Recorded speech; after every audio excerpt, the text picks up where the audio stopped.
ஒரு அழகான கிராமத்தில் 100 வருடங்கள் பழமை வாய்ந்த ஒரு பெரிய ஆலமரம் இருந்தது. அதுவே கிராமத்தின் நிழலும் உயிரும். அந்த மரத்தில் பறவைகள் கூடு கட்டி வாழ்ந்தன. மரம் எல்லோருக்கும் நிழல் கொடுத்து காற்றையும் தண்ணீரையும் தாங்கி கிராமத்தை காப்பாற்றியது. ஆனால் காலப்போக்கில் மக்கள் அந்த மரத்தை கவனிக்காமல் விட்டனர். சிலர் அந்த மரத்தின் கிளைகளை வெட்டினர். அதனால் அந்த மரம் மிகவும் துயரத்தில் நின்றது. அதை பார்த்து ஒரு தங்கப் பறவை அந்த மரத்தின் மேல் வந்து அமர்ந்தது. நீ யார்?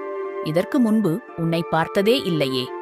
நான் நெறி பறவை, நன்மையை மறந்தவர்களுக்கு பாடம் சொல்லும் ஒரு பறவை. நான் உனக்கு உதவ வந்திருக்கிறேன். அப்படினில் இந்த கிராமத்தை மாற்ற முடியுமா? மாற்றம் ஒரே நாளில் வராது, ஆனால் நாம முயற்சி செய்யலாம். அடுத்த நாள் காலை பறவை கிராமத்தின் குழந்தைகளை மரத்தின் கீழ் அழைத்தது. அது சொல்லியது, இந்த மரம் உங்களை தினமும் காத்துக்கொள்கிறது. இதன் கீழ் விளையாடலாம், ஆனால் அதை பாதுகாக்க வேண்டியது உங்கள் கடமை.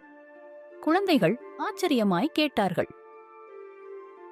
இது எங்களுக்காக என்ன செய்கிறது? இது காற்றை தூய்மையாக்குகிறது, மழையை அழைக்கிறது, பறவைகளுக்கு வீடு தருகிறது, நிழல் தருகிறது. நீங்கள் விளையாட ஊஞ்சல் கட்ட உதவுகிறது. இதை மதிக்காமல் விட்டால் ஒரு நாள் இவையெல்லாம் மறைந்துவிடும். குழந்தைகள் கற்றார்கள். அவர்கள் குப்பைகளை அகற்றி தண்ணீர் ஊற்றி மரத்தை அழகாக்கினார்கள். சில நாட்களுக்குப் பிறகு பெரியவர்கள் கவனித்தார்கள். இது எவ்வளவு அழகாக இருக்கிறது என்று. அவர்கள் தங்களது பிழையை உணர்ந்து புது மரங்களை நடக்கவும் தொடங்கினார்கள். மரம் மகிழ்ச்சி அடைந்தது.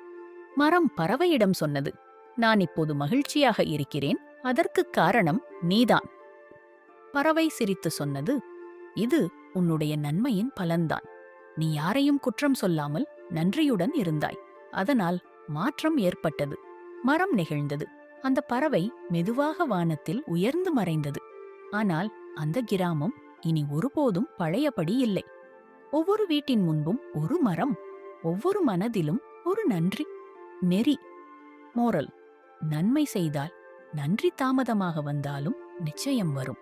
இயற்கையையும் நல்லவர்களையும் மதிப்பது நமது கடமை.